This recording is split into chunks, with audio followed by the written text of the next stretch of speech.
fato violento e tenebroso marcou o Réveillon na Baixada Fluminense, no Rio de Janeiro, na região de Queimados, quando um jogador de futebol foi executado por um traficante, conhecido como Homem de Ferro. Um caso que revela a ineficiência das políticas de desencarceramento e da leniência do Estado com os criminosos. Fica comigo até o final aí para você entender direitinho esse caso.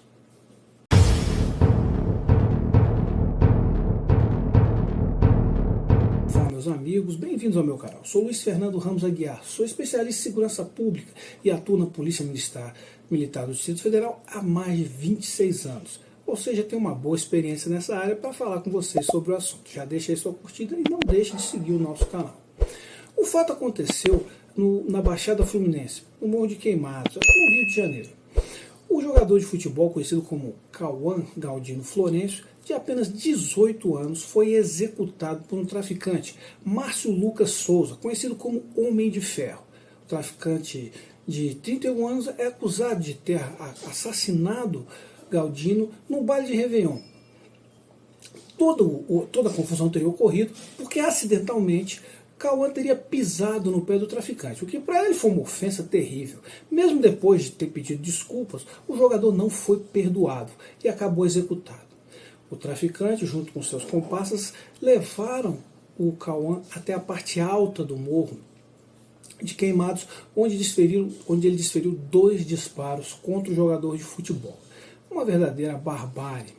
O jogador foi socorrido, levado até a UPA da região. Ele chegou até a ser transferido para o Hospital Geral de Nova Iguaçu, mas acabou não resistindo aos ferimentos. A família foi comunicada no dia seguinte, no dia 2 de janeiro desse ano. A gente já deixa aqui a nossa consternação e nosso desejo de consolo para a família do Cauã, que acabou perdendo um garoto que tinha um futuro promissor. Mas como de toda tragédia pode ser alguma coisa boa, parece que vai ser possível fazer o transplante dos órgãos de Cauã, já que ele teve morte cerebral. E por que essas coisas continuam acontecendo no Brasil? Veja bem, esse tal de Homem de Ferro, ou Márcio, como é que é o nome dele? Márcio Lucas de Souza, ele já havia cumprido 8 anos de prisão. 8 anos, a pena dura? Dura em termos, porque ele já foi condenado por tráfico de drogas e roubo. E mesmo assim, em janeiro desse ano, foi colocado nas ruas. Esse tipo de liberação precoce de criminosos é fruto de uma excrescência, uma coisa absurda que se chama políticas de desencarceramento. Existem aí uma miríade de ONGs, políticos, lideranças, acadêmicos que acreditam que a melhor forma de combater o crime é retirando os criminosos da prisão. É isso mesmo. Essas ONGs, esses artistas e esses intelectuais, eles acabam fazendo pressão para que o governo não construa mais presídios, não abra mais vagas de presídios para que os presos possam cumprir penas. Dessa forma, as cadeias que já são lotadas ficam ainda mais lotadas. Mesmo eles defendendo, dizendo que defendem o direito dos presos, eles são contra isso. Porque eles acreditam no que eles chamam de abolicionismo penal, ou seja, retirar os criminosos da cadeia, abolir aquela pena. Olha só o absurdo do negócio. Quando eles trazem esse termo abolicionismo, eles já se remetem à escravidão. Ou seja, para esses caras, o pessoal que está preso não são bandidos, eles são vítimas. Eles são vítimas da desigualdade, da pobreza, da opressão do capitalismo, ou seja lá do que for. O importante é que eles não fiquem presos, que eles sejam liberados. Um absurdo total que não leva em consideração os principais atingidos por eles, as vítimas dos crimes. Como eles estão preocupados com os criminosos, as vítimas acabam abandonadas. Veja só, se o Homem de Ferro lá não estivesse solto, provavelmente Cauã ainda estaria vivo e nós não teríamos uma mãe e um pai chorando em luto em pleno ano novo. Um completo absurdo, uma inversão completa de valores que vai afundando cada vez mais nosso país e agravando a já difícil crise de criminalidade que nós vivemos no país. Você acha que esse tipo de coisa aí pode dar certo? Você acredita nesse tipo de política? O que você acha disso? Deixe aí o seu comentário sobre esse caso e sobre o que você acha desse tipo de política, desse tipo de iniciativa dessas organizações não governamentais, desses intelectuais e desses artistas.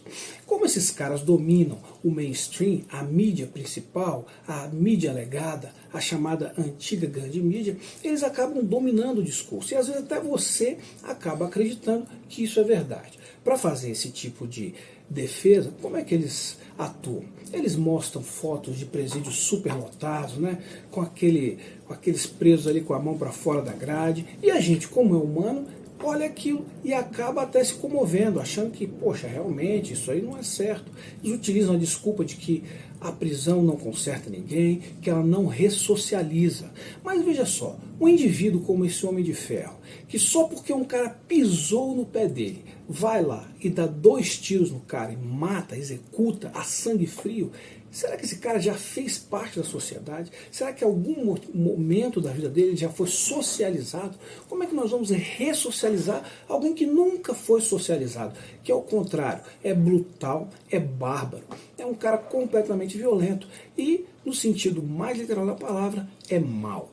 Ele opera apenas baseado nos seus desejos, na sua satisfação pessoal. Ele tomou a decisão consciente de ser um criminoso, um traficante conhecido que, por estar solto, levou ao fim a vida de um jovem promissor. Um fato que, infelizmente, no Brasil tem se tornado corriqueiro e que nós precisamos trabalhar para acabar com isso. Então, se alguém falar para você, coitadinho dos presos, eles são vítimas, mostre que a maioria das pessoas que são pobres, que não tiveram oportunidade, são pessoas de bem, que trabalham, que escolheram o caminho mais difícil, que é se sacrificar para conseguir sustentar suas famílias.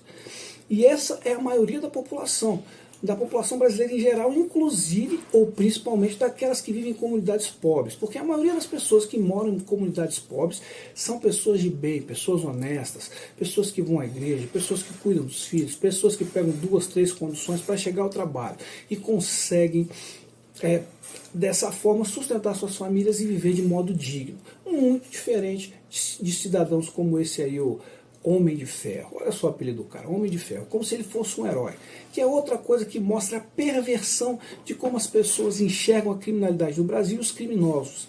É uma glamorização, uma bandidolatria, um amor desmedido por pessoas que deveriam ser completamente desprezadas pela sua completa perversão moral, pelos valores mais torpes que eles acreditam e pelo seu modo de vida que só sustenta baseado no prejuízo de outras pessoas, no sofrimento de outras pessoas. Não deixe de deixar a sua curtida aí se você gostou desse vídeo, compartilhar com seus amigos e me seguir aqui. Um grande abraço e até a próxima.